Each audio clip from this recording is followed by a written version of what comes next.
Good morning, Calvary Chapel Bartlett, and welcome to the month of January of the year of our Lord, 2025. At the beginning of each month, we set aside time to remember the work of our Lord through the elements of the communion table. I want to look at the final moments on the cross this morning.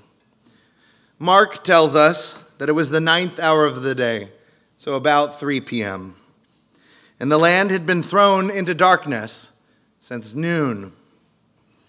By this point, Jesus had endured such great suffering.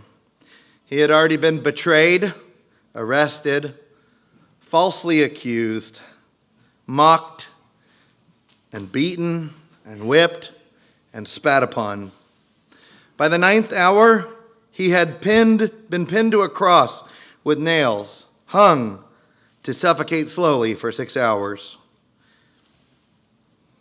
Picture with me the mental distress and discomfort that Jesus sat in for that day, let alone those 6 hours. And right at the end, he just had a few words on his lips. Mark 15:33 says, "Now when the 6th hour had come, there was darkness over the whole land until the 9th hour. And at the 9th hour, Jesus cried out with a loud voice, saying, Eloi, Eloi, lama sabachthani, which translated is, my God, why have you forsaken me?" But these words are not his words. They're another man's words. Originally, they belong to David, who wrote them in Psalm 22.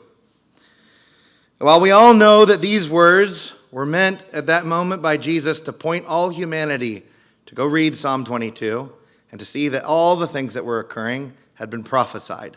It is one of the greatest prophetic descriptions of the crucifixion and what would occur point by point. But I think these words were personal to Jesus as well. They meant something to him as he uttered them. While Jesus might have only had the strength to quote the first 9 verses of the psalm, my guess would be that he probably knew the whole thing by heart and had considered every verse of that blessed song while he hung on the cross. A few verses he might have focused on at the end of that psalm I want to read to you. But first, I want to consider something humbling. Remember how David had a gift for calming kings with his songs when they were in distress?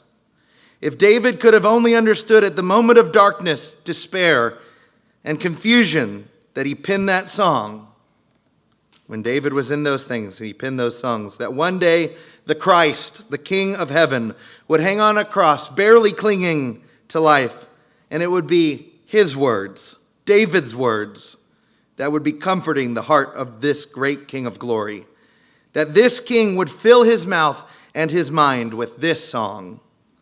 I think at that point, David would have understood how valuable his sufferings were. If I have to suffer in this life, I want to suffer in such a way that my song might be able to comfort the King. Now let me read these final words of comfort before we take communion this morning that are from Psalm 22. Starting in verse 27, think of Jesus pondering these words as he's suffering on the cross. All the ends of the earth will remember and turn to the Lord, and all the families of the nations will worship before you. For the kingdom is the Lord's, and he rules over the nations. All the prosperous of the earth will eat and worship. All those who go down to the dust will bow before him, even he who cannot keep his soul alive. A posterity, or future generations of descendants, will serve him. It will be told of the Lord to the coming generation. They will come and declare his righteousness to a people who will be born, that he has performed it. Has he performed it? Yes. It is finished. Amen. What a comfort these words would bring to Christ on the cross. Was this the joy that was set before him by which he endured the cross?